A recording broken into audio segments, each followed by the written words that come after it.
everybody, welcome back. I'm doing yet another collaboration today with my girls over at the Geeks and Beauties community. Today we are doing some eye looks using the BH Cosmetics Carli Bybel palette. Make sure that you open up that description box and look down below so that you can see all of the links to all the ladies who are using this palette, see the looks that they have created and come up with. Also, if you are a content creator and you're looking for a fabulous community of people to work with, then I encourage you to also click on the link there for the Geeks and Beauties Facebook page and become a member. Also, some housekeeping before we get started. I want to announce the winner of the Milani Everyday Eyes Must Have Metalics palette. It was Miss Christina Sanders. So yay! Round of applause for you, Christina. Hope that you enjoy that, plus some other goodies I'm going to throw in there. Now, a fun fact, I have never used this palette. Can't even tell you how long I've had this. My daughter picked it up. I think we had some Ulta Beauty points, and so she went ahead and picked it up. We got it for free because of that. But I have never used the palette. I have swatched it. So I really don't know how it's going to perform on the eyes. We'll find out together. So hopefully this look will turn out great.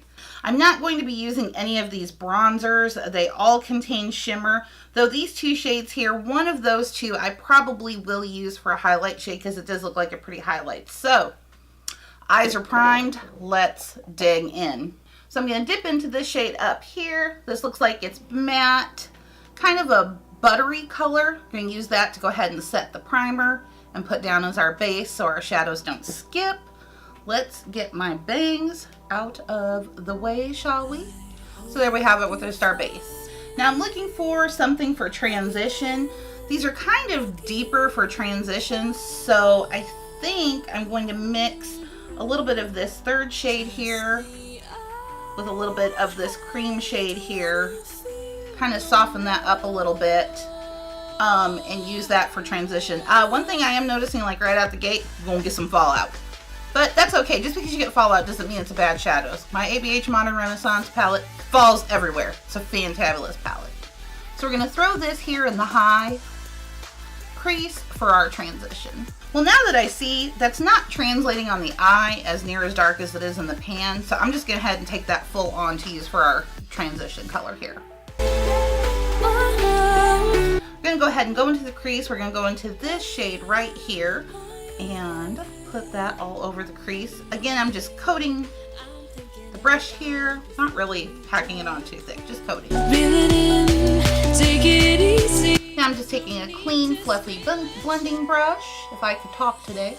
Just kind of soften this out, make sure it's blended really well. I will have to say that this purple shade here, or I don't know what color you want to call it, it actually performed really well. It's a lot more pigmented than I was expecting, especially after using the first shade. I'm gonna take a little bit more of our transition shade again, just kind of hit this outer border. And hopefully you guys can see this really well. I'm not zooming in super close because I am still learning this camera and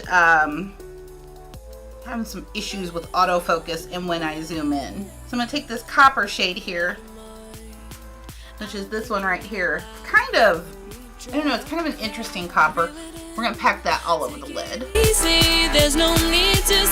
I'm not so sure how I feel about it. Honestly, it's not kind of doing a whole lot for me. I think I'm going to foil it. So it definitely made the color pop a little bit more, but I'm still not too happy with it. So I think we are gonna go with my basic shade here and kind of halo it. See, I kind of feel like now I should have just went with that shade from the get-go. So basic. I'm gonna do some outer corner work now. If you saw my last video, I'm popping this one out for the first time. I'm gonna go ahead and hit this last shade down here. This is the dark plum. We're gonna do some work on that outer corner. Go back up here into the top little buttery shade and clean up around the brow bone. Now we're gonna work the lower lash line. I'm gonna go back into that same dark plum color that we have on the outer corner and hit the lower lash line with that. Looking for, trust me, I don't. And that's it, we're finished. So here is my finished look using the Carli Bybel palette. The shadows I use, they're very pretty. I did feel I had to work with them a little bit more.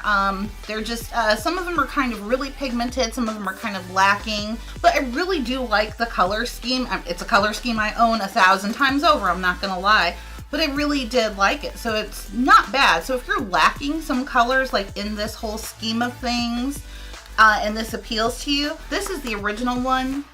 I'm not sure, I think it only goes for like $10 or $12. I think the bigger one, it might be 15 or 20 or somewhere in there. Under $20. It is a full orderable, widely available at Ulta stores, so that you don't have to like order it online from BH Cosmetics if you don't want to. And this is definitely a look I can rock very easily. So all in all, not bad. And that's it for today. Make sure that you do open up that description box down below so that you can check out all the other ladies' links that participated in this and see the looks that they came up with using the palette. As always, I want to thank you so much for spending a little bit of your time with me today. I genuinely do appreciate it. Make sure that before you leave that you are subscribe to my channel so that you don't miss out on any of my future uploads here. I will see you all next time. Bye-bye. As far as I can see.